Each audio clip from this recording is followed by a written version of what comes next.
The TSA practicing spam security? The world's greatest eater getting debunked from the big hot dog eating contest? And are these noodles too hot to handle in Denmark? Hey, I'm Greg Ott, and we've got all these weird food news stories coming your way right now in your daily news refresh. Before we take the first bite, give us a like and a hot subscribe to tell the algorithm you want more stuff like this in your feed. Thanks. So let's begin with manufactured meat. So I was raised on it, and it's a childhood favorite. So that guy's name is Joel, and that childhood favorite he's referring to is this. The amalgamation of salt, water, potato starch, sugar, sodium nitrate, and pork with ham meat added known as Spam, which he's searing here for breakfast. It comes down to texture for a lot of people. Joel lives in Massachusetts now, but he was born in Hawaii, where Spam is something of a sodium-dense staple. A piggy love affair that the company claims dates back to World War II when the stuff was served to soldiers. Now, as this clip suggests, Joel's a singer with an Irish step dancing group. And a recent tour of theirs kicked off in Austin, Minnesota, a small Midwestern town of about 25,000 people that just so happens to be the corporate headquarters of Hormel Foods, the company that not only manufactures the product that they won't tell you what its name means, but runs the Spam Museum. And sure, anyone can take a virtual tour of the place from the comfort of their throne. Welcome to the Spam Museum. But when in Rome, you do what the Romans do. You go to the Spam Museum. I walked in, I was like, this is like Disneyland. After using his lunch break to check out this completely free museum, which doesn't permit outside food or drinks but does offer spamples you can wash down at a water fountain, a local woman who was working costumes at this Irish step dancing show caught wind that Joel loved Spam. And it turns out she also worked at the Spam Museum and got him a case full of special flavored Spam to take home. Now, for the uninitiated, Hormel doesn't just make the 1937 era spiced ham. There's a maple flavor now, a hickory smoke flavor, a teriyaki flavor, and more, all of which are US inspected and passed by Department of Agriculture. But the Agriculture Department is one thing. An inspection by the US Department of Homeland Security is an entirely different matter, as Joel learned the hard way when he put his spammy gift in his carry-on bag and headed to the airport. The second TSA pulled it off the belt, I was like, oh my gosh. My biggest concern was they're about to open this carry-on and it's gonna be all Spam. How do I explain myself without looking suspicious? Perhaps since Spam itself is inherently suspicious, the TSA pilfered Joel's pork products, and he posted the interaction to TikTok. That's a case of Spam that I'm taking.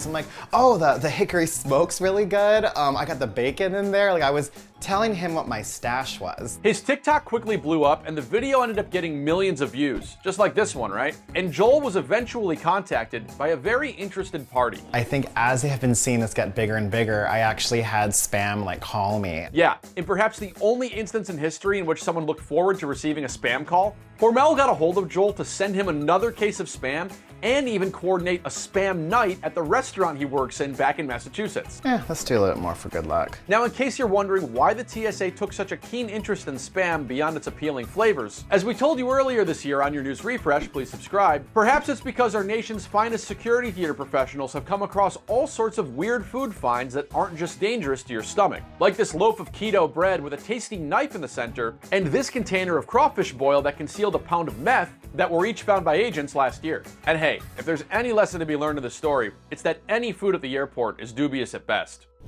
Joey Chestnut is out of the 4th of July hot dog eating contest. That's right, one of our nation's finest athletes, up there with Muhammad Ali, Babe Ruth, and Popeye, will not be taking part in Nathan's famous 4th of July hot dog eating contest at Coney Island. Because, according to the statement from Major League Eating on Tuesday, Joey Chestnut has chosen to represent a rival brand that sells plant-based hot dogs rather than competing in the event. Chestnut's reps apparently came to Major League Eating earlier this year with a series of demands. No, not some ketchup for once, but an increased appearance fee and allowing him to compete in a rival unbranded hot dog eating contest on Labor Day. But the straw that broke the camel's back here, or rather the stainless steel choppers that blend meat, spices, ice chips, and curing ingredients into an emulsion or batter, is that it seems that Joey and his managers have prioritized a new partnership with a different hot dog brand, which is said to be Impossible Foods, the company that has this beef hot dog made from plants on its website. The guy who's hosted the Hot Dog Fest for years told the New York Times this is the equivalent of Michael Jordan saying to Nike, I'm gonna represent Adidas too. But hours after all this news broke, Chestnut disputed Major League Eating's account on Twitter, claiming he was gutted to learn from the media he was banned from the contest after 19 years. He doesn't have a contract with MLE or Nathan's and that they're looking to change the rules, and claims this ban is a decision these organizations are making. Now, believe it or not, this isn't the first time Major League Eating has seemingly parted ways with one of its top-performing gorgers. Back in 2010, a contract dispute with Japanese eating champ Takiro Kobayashi led him to stop competing in the Big Hot Dog Fest 2, only for him to eventually crash the event in a free Kobe t-shirt and ultimately get his picture taken down from Nathan's Wall of Fame.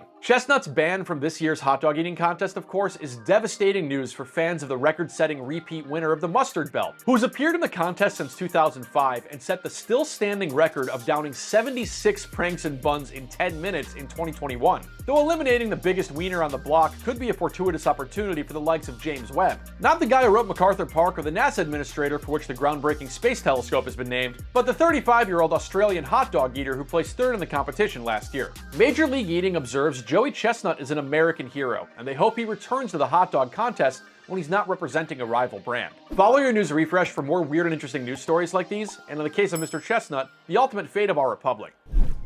Finally, can the Danes handle spicy ramen? These are 3 variants of Samyang Fire Chicken Instant Ramen Noodles made popular by the Fire Noodle Challenge. CNN says these Korean noodles have been around since 2012. But as noted on this release from the Danish Veterinary and Food Administration that I fed into Google Translate, 3 variants of these hot chicken ramen noodles are being recalled in Denmark as of Tuesday, as the levels of total capsaicin in the products pose a risk of acute poisoning. Capsaicin is a naturally occurring chemical found in chili peppers, a compound that lends spicy foods a spicy sensation, and lends pepper spray its signature get the out of my eyes sensation. The company that makes this stuff noted to the BBC that these dry noodle pouches have been recalled, not because of a problem in their quality, but because they were too spicy. And even though these products are exported globally, this is the first time they've been recalled for this reason. Our global internet, of course, is having a field day with this notion that the Vikings over in Denmark have lost their battle to a spicy chicken. On the Korea subreddit, TBoffSV said, "Noobs can't hang with the spice."